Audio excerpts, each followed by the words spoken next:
अस्सलाम वालेकुम नाज़रीन, आप देख रहे हैं मशाल टाइम्स और मैं हूं मीर मुदस्सिर। मैं इस वक्त सबसे बड़ी खबर लेकर आपके सामने रूबरू हुआ हूं। आज हम बात करेंगे इनकाउंटर की, जहां जनूबी कश्मीर जिला अनंतनाग के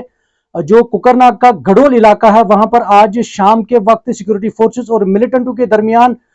एक झड़प का आगाज हुआ है। मजीद तफसीलात का इंतजार तो है ही, लेकिन इस झड़प में अब तक की रिपोर्ट सुनने को मिली है और ये कहा जा रहा है कि इस इनकाउंटर में अब तक एक डीवाईएसपी, एक लेफ्टिनेंट कर्नल जो है वो जाम भाग हुए हैं और एनकाउंटर अभी भी जारी है। जहां हम इस एनकाउंटर की बात करेंगे तो हमने अक्सर ये देखा है कि शाम होने से पहले ही ये कोशिश जारी रहती है कि इस एनकाउंटर को इख्तिताम पजीर पहुंचाया जाए और कामयाबी जल्द से जल्द हासिल की जाए। लेकिन यह माना जा रहा है कि जंगल का इलाका है, गडोल का ये इलाका है, कुकरनाग अनंतनाग जिले का ये इलाका है और वहां ये एनकाउंटर शाम के वक्त से अभी तक जारी है। इस पूरे जानकारी जो इस एनकाउंटर के हवाले से हमारे साथ इस वक्त सीनियर सहाफी शबनम फयाज मशाल टाइम्स के साथ जुड़े हैं और जो मजीद तफसीलात है इस एनकाउंटर के हवाले से वो हमें वो फराहम करेंगे। अस्सलाम वालेकुम शबनम। वालेकुम अस्सलाम। शबनम, ये बताइए कि आज जो एनकाउंटर इस वक्त चल रहा है जिला अनंतनाग में, ये जगह कहाँ पे है और क्या कुछ तफसीलात है आपके पास? बिल्कुल, ये गुज़श्ता रात से ही इत्तला मिली थी फोर्सेस को, जिसमें फौज, सीआरपीएफ और जम्मू कश्मीर पुलिस को इत्तला मिली थी कि गडोल कुकरनाग जो डिस्ट्रिक्ट अनंतनाग का जंगलाती इलाका है और अगर उस पहाड़ियों के पार की बात करें तो किश्तवाड़ का इलाका फिर आता है। तो जाहिर सी बात है इस इलाके ये वसी एक इलाका है, जंगलाती इलाका। तो यहाँ पे फोर्स को इत्तला मिली थी कि यहाँ पे मिलिटेंट्स छुपे बैठे हैं, जिसकी वजह से पूरे इलाके को घेरे में लिया गया। और जब फौज, सीआरपीएफ और जम्मू कश्मीर पुलिस ने अपने घेरे को तंग किया और उस स्पॉट की तरफ जाने लगे जहाँ पे उनको शक शुबा था कि यहाँ पे मिलिटेंट्स हो सकते हैं, तो दोनों अतराफ से गोलियों का तबादला हुआ और अचानक इस हमले में फौज और जम्मू कश्मीर पुलिस के अफसरान इस हमले में पहले जख्मी हुए, जो शदीद जख्मी हुए, और एक एहलकार भी जख्मी हुआ। जिसके बाद दो बदू जो है झड़प शुरू हुई और काफी देर तक ये गोलियों का तबादला जारी रहा। उसके बाद जो जख्मी अफसरान थे और एहलकार था, उनको फौरन जो श्रीनगर का हॉस्पिटल है, फौजी हॉस्पिटल, वहां पे उनको इलाज के लिए पहुंचाया गया। और पूरे इलाके में ये ऑपरेशन जारी रहा उसके बावजूद। और ऑपरेशन की हसासियत को देखते हुए जम्मू कश्मीर पुलिस के सरबरा दिलबाग सिंह, एडीजीपी विजय कुमार, उसके साथ साथ डीआईजी साउथ और साथ साथ जीओसी जो फौज के आला अफसरान है, वो इलाके में पहुंचे और खुद इसकी निगरानी की, इस ऑपरेशन की। जबकि इस ऑपरेशन के दौरान हेलीकॉप्टर जो है वो इस्तेमाल किए गए और मिलिटेंट्स की तलाश में शिद्दत लाई गई। साथ साथ अभी जो देर शाम तक पूरे इलाके में घेरा तो तंग किया गया, वहीं पे लाइट्स को इंस्टॉल किया गया है ताकि कोई भी मिलिटेंट यहाँ से फरार होने में कामयाब ना हो। और इस तरह का जो नुकसान, जब जो जख्मी अफसरान हुए थे उनमें 3 जो है वीर गति हासिल कर गए हैं, जिनमें जो एक कर्नल, एक मेजर और एक डीएसपी और साथ साथ एक फौजी एहलकार जो है वो जख्मी है। लेकिन जो 3 अफसरान हैं उनकी हलाकत की खबर जब आई तो काफी अफसोसनाक खबर थी, जिसकी वजह से जो पॉलिटिकल यहाँ के लीडरान है उन्होंने भी इस पर काफी अफसोस जताया। फौज, सीआरपीएफ और जम्मू कश्मीर पुलिस पूरी तरह से डटी है इस ऑपरेशन में और चाहती है कि जो मिलिटेंट इस हमले में शामिल है, इस वाकये में शामिल है, वो किसी भी तरह फरार ना हो। और यही वजह है कि इस बड़े ऑपरेशन और इस हसास इलाके में ऑपरेशन को जहाँ दिक्कतों का सामना है, वहीं पे फौज बड़े शिद्दत से दीगर फोर्सेस के साथ आगे बढ़ रही है और मिलिटेंट्स की तलाश लगातार जारी है। हालांकि अभी कुछ खबरें ये भी आई थी कि एक मिलिटेंट मारा गया, लेकिन अभी जो है पुलिस की तरफ से या किसी इदारे की तरफ से अभी इसकी तस्दीक नहीं हो पाई है। लेकिन इतना जरूर है कि इस इलाके में काफी तनाव है और काफी डर का भी माहौल है, लेकिन जो फोर्सेज है वो लगातार इस ऑपरेशन को अंजाम दे रही है। शबनम, जैसा कि ये पहले बताया जाता है, जब सोर्स से खबर मिलती है या जो वहाँ जहाँ पर ये एनकाउंटर चल रहा है वहां से खबरें बाहर आती हैं पहले की तरह कि कितने मिलिटेंट हो सकते हैं। और ये भी देखा जाता है कि जब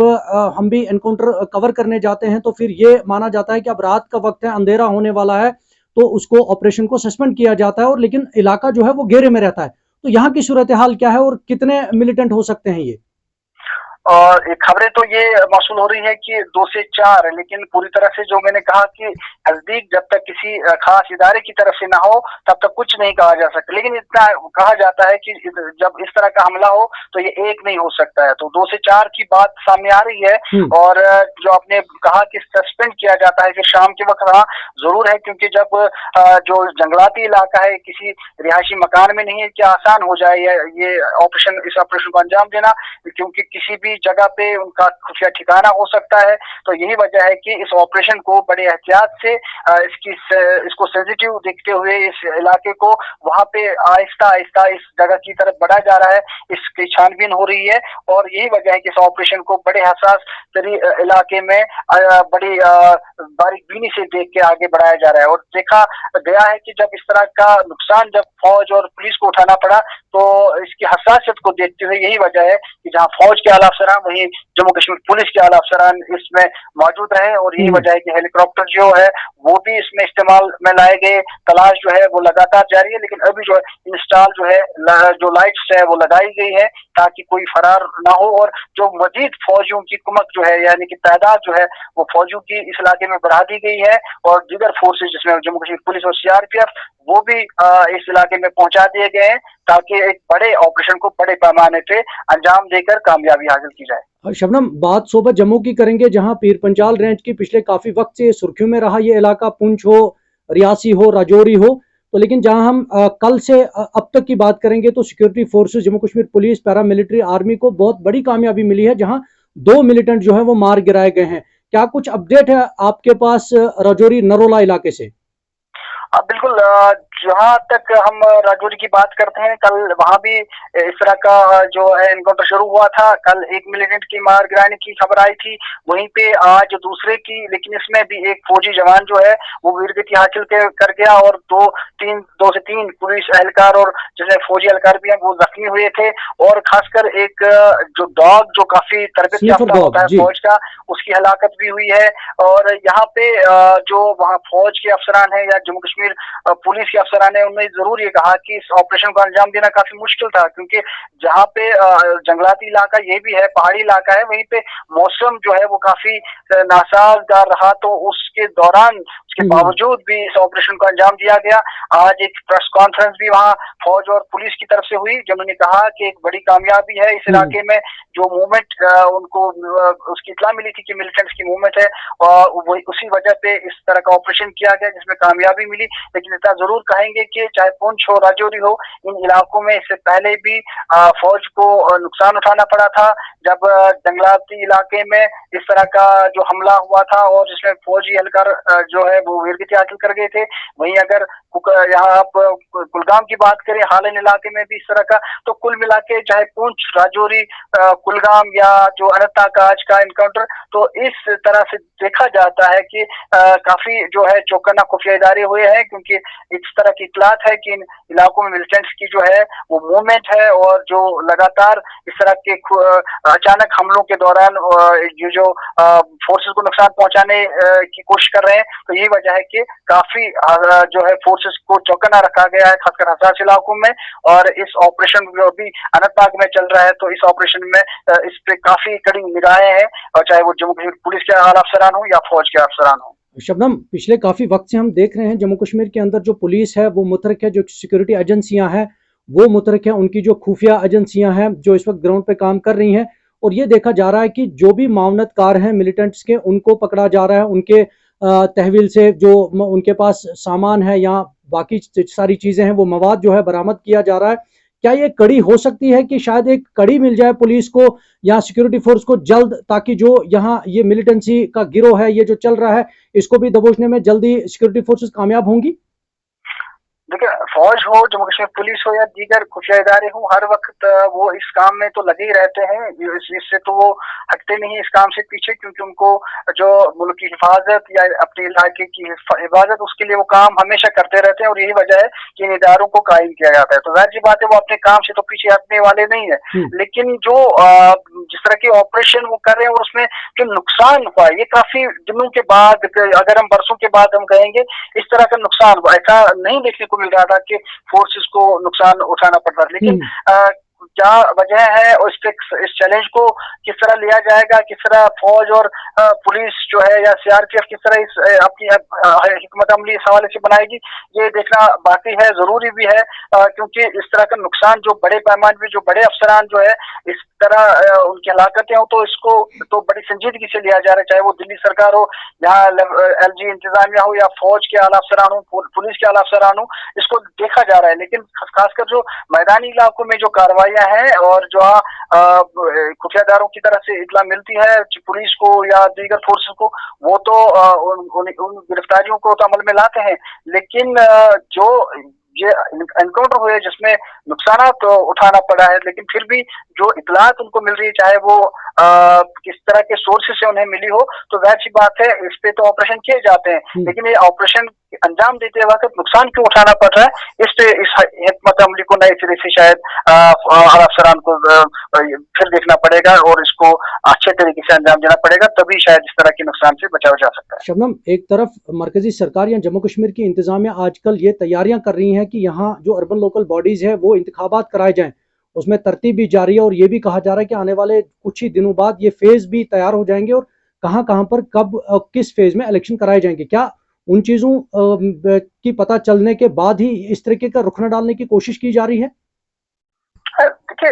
ये तो कहा नहीं जा सकता है, क्योंकि जब से यहाँ पे इस तरह का माहौल पैदा हुआ है तब से इंतखाबात भी हुए हैं, चाहे वो असेंबली के हों, चाहे वो पार्लियामेंट के हों, चाहे वो यूएलबी के हों, चाहे वो पंचायत के हों, ये सिलसिला चला आ रहा है और आगे भी चलेगा। और जो साथ साथ जो इस तरह के वाकयात जो है जिसमें हलाकतें भी होती है,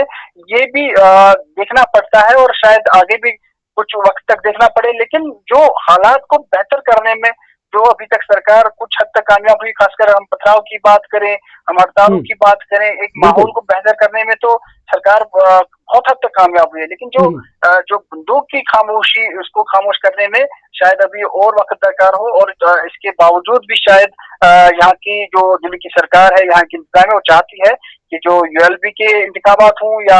पंचायत के इंतखाबात हों, उनको अंजाम देने के लिए वो मुतहरिक है, लेकिन साथ साथ क्या पार्लियामेंट होंगे या असेंबली जिसपे सबों की निगाह है, क्या इस तरह का ऐलान होगा, वो देखना बाकी है, क्योंकि सबसे अहम कड़ी जो है वो असेंबली के इंतखाबात है। अभी इसका कोई इशारा नहीं मिल रहा है कि शायद वो हो, लेकिन यूएलबी और पंचायत के साथ साथ पार्लियामेंट के इंतखाबात किसी भी सूरत में होंगे, क्योंकि 96 से चला आ रहा है, ये चीजें चली आ रही है और साथ साथ मिलिटेंसी भी देखने को मिली है, लेकिन इसके बावजूद इंतखाबात अवामी सरकार मुल्क में जो बनती है उसका हिस्सा जम्मू कश्मीर हमेशा बना है। शबनम, आखिरी बात पूछूंगा आपसे कि यहाँ की जो सियासी जमातें हैं, चाहे फिर वो पीपल्स डेमोक्रेटिक पार्टी है, नेशनल कॉन्फ्रेंस है या दीगर जो लीडरान है, उनका ये कहना है कि दिल्ली सरकार को चाहिए कि वो पाकिस्तान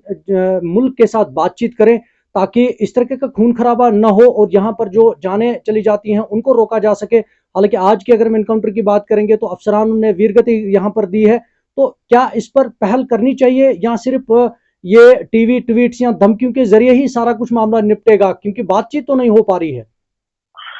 देखिए, इस वक्त जो दिल्ली में सरकार है उनका साफ तौर ये कहना है कि किसी भी मुल्क दुश्मन जो भी एक्टिविटी हो उसको बर्दाश्त नहीं किया जाएगा और उस पे वो उस हिकमत अमली पे आगे बढ़ रहे हैं। लेकिन जो यहाँ की नेशनल कॉन्फ्रेंस हो या पीडीपी हो या दीगर कुछ पार्टियां हों जो चाहती है कि जो जिस तरह जंगबंदी लाइन ऑफ कंट्रोल पे है, सरहदों पे है, उसी तरह पड़ोसी मुल्क से बात भी की जाए और इस तरह उसको इस पे जोर दिया जाए कि वो इस तरह के वाक़ात यहाँ अंजाम देने के लिए आदमियों को ना भेजे और लोगों को ना भेजे जो यहाँ पे खून खराबा करते हो। तो जाहिर सी बात है उनका ये जरूर कहना है, लेकिन जो दिल्ली की सरकार है वो जरूर ये कहती है, चाहे उसमें होम मिनिस्टर हो, चाहे प्राइम मिनिस्टर हो, चाहे दीगर जो मिनिस्टर्स हैं, उनके जो बयान आते हैं वो जरूर ये आते हैं कि किसी भी तौर झुका नहीं जाएगा जो पुरानी सरकारों ने किया है, ऐसा नहीं होगा और मुकाबला किया जाएगा, किसी भी चैलेंज को मुकाबला करके अपने मुल्क की हिफाजत की जाएगी, ये जरूर मरकज़ी सरकार का कहना है। बहुत बहुत शुक्रिया शबनम, हमारे साथ बातचीत करने के लिए और तमाम तफसीलात फराहम करने के लिए। शुक्रिया। ये हमारे साथ सीनियर सहाफ़ी जम्मू कश्मीर शबनम फयाज़ तफसीलात फराहम कर रहे थे और ये कहा इन्होंने कि जिस तरह यहाँ की सियासी जमातें ये दिल्ली सरकार पर जोर डाल रही हैं कि उनको बातचीत करनी चाहिए सरहद के पार, तो तब ये माना जा सकता है कि दोस्ताना माहौल पैदा हो और ये खून खराबा रोका जा सके। लेकिन जब हम आज के इनकाउंटर की बात करेंगे तो अनंतनाग के कुकरनाग गढ़वाल इलाके में अब तक कई अफसरान ने वीरगति हासिल की है। एनकाउंटर बराबर जारी है, पूरे इलाके को मुहासरे में लिया गया है। किसी भी सूरत में इस ऑपरेशन को रोका नहीं जाएगा जब तक कि इसको पाए तकमील तक न पहुंचाया जाए। क्या कुछ रहेगा इस एनकाउंटर के हवाले से कोकरना गडोल इलाके से, ये पल पल की खबर जो है मशाल टाइम्स की पूरी टीम आप तक पहुंचाने में अहम किरदार जरूर निभाएगी। मीर मुदस्सिर को दे इजाजत, अल्लाह निगहबान।